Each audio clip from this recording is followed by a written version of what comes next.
अस्सलाम वालेकुम, welcome back to Learning Compass. जिस तरह से आपको पता है कि हम एक सीरीज़ हमने स्टार्ट की हुई है जिसके अंदर हम साइंस फैक्ट फाइल ग्रेड 8 जो ऑक्सफोर्ड की किताब है, स्पेसिफिकली फॉर द ग्रेड 8 8वीं जमात के लिए जो ऑक्सफोर्ड की साइंस की किताब है, हमने उसका जो एक एक चैप्टर है उसके जितने भी टेस्ट योरसेल्फ हैं we will step by step solve it and share it with you. So अब उसी तसलसल में हमने आज टेस्ट योरसेल्फ नंबर 5 करना है, चैप्टर नंबर 1 इकोलॉजी का। सो ये आपका टेस्ट योरसेल्फ नंबर 5 है। ओके, यहाँ पर क्वेश्चन नंबर 1 है कि explain why it is an advantage for an animal to move from one place to another. Advantage क्या है कि एनिमल की कि वो एक प्लेस से अनदर प्लेस में मूव करते हैं, तो उसके क्या फ़वाइद हैं। In order to survive, animal must select an environment where all its necessities can be fulfilled. To find these, animal must be in continuous motion to find the habitat to suit its need. Moreover, moving from one place to another increases chances of survival, as more food and resources might be available. तो एक जानवर अगर एक जगह पे है, वहाँ पर पानी का थोड़ा सा बहरान है, there is a shortage of water और रिसोर्सेज और फूड, सो वो जब उस जगह को छोड़ के दूसरी जगह पे जाएगा, सो माइग्रेशन करेगा, तो वहाँ ऐसी जगह पे माइग्रेशन करेगा जहाँ पर देयर इज़ नो शॉर्टेज और वहाँ पर जो है supply of water and resources is pretty much we can say that it is fulfilling the needs. So अगर वो नीड को पूरा कर रहे हैं तो माइग्रेशन फ़ायदे में होगी, क्योंकि एक जगह पे जहाँ पर पानी की किल्लत थी और यहाँ पर पानी ज़्यादा है, तो अल्टीमेटली जानवर को इससे फ़ायदा होता है। So that is why it is said के मोशन जो है from one place to another is an advantage for an animal. Question number 2, give one example of competition between animals of the same species and animals of different species. अब इन्होंने book के अंदर कोई example नहीं दी हुई ख़ास, लेकिन question इन्होंने पूछा हुआ है, so we will answer it. तो पार्ट ए में जब एनिमल दोनों सेम स्पीशी के हैं, तो इसके अंदर मैंने प्राइड की एग्जांपल ली है। प्राइड यहाँ पर शेर का जो ग्रुप होता है उसको हम प्राइड बोलते हैं। So if there are two lions in the same area they will compete for dominance. अगर एक जगह पर दो शेर हैं तो वो आपस में लड़ेंगे ताकि एक शेर बच जाए और वही डोमिनेट हो और डोमिनेट करे, और दूसरा शेर या तो जगह छोड़ के चला जाएगा या फिर उस जो जीता हुआ शेर है उसके अंडर वो रहेगा। डोमिनेंस के लिए जो कंपटीशन होता है वो भी एक तरह से सेम स्पीशी के अंदर बहुत ज़्यादा होता है।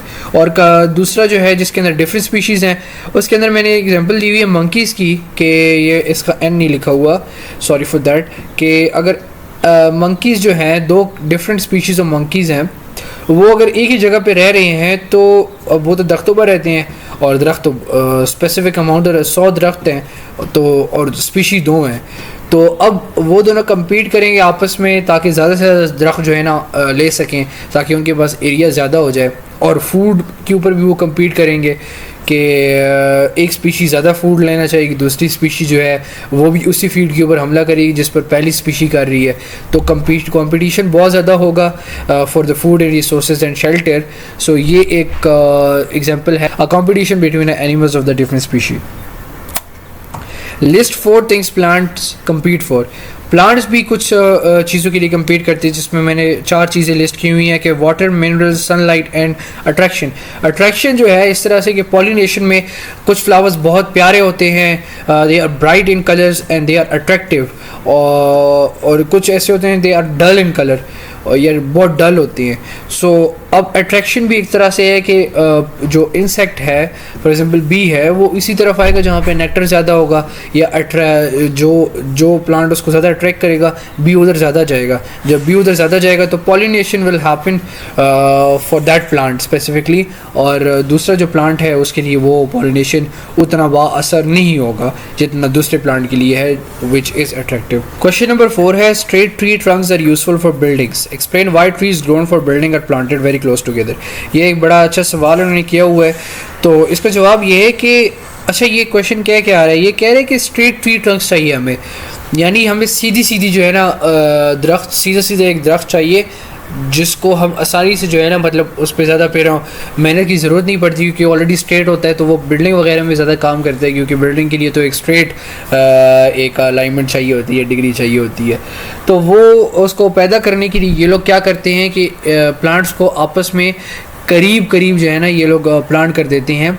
तो इससे होता ही है कि ये कम्पीट करते हैं एक दूसरे के साथ फॉर द सनलाइट, क्योंकि ये होते भी लंबे लंबे हैं, तो ये एक दूसरे से कोशिश करते हैं कि ये ज़्यादा जल्दी हाइट में ज़्यादा इंक्रीज़ कर जाएं, और क्योंकि सनलाइट उनको ज़्यादा मिल जाए, ज़्यादा अमाउंट में मिले।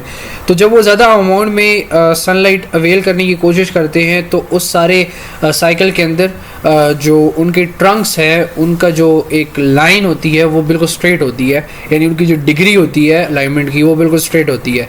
सो इस वजह से बिल्डर्स जो होते हैं उनको बेनिफिट मिल जाता है इस चीज़ से। सो ये आपका टेस्ट योरसेल्फ है, चैप्टर नंबर 1 इकोलॉजी का, साइंस फैक्ट फाइल ग्रेड 8 की जो किताब है उसका टेस्ट योरसेल्फ नंबर 5 भी कंप्लीट हो गया है। और इंशाल्लाह ताला अगली वीडियो में टेस्ट योरसेल्फ 6 होगा।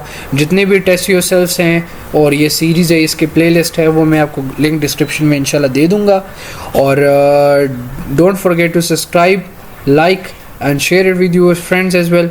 और इसके अलावा अगर आपको कोई क्वेरी या कोई सवाल है आपका, so feel free to ask in the comment section.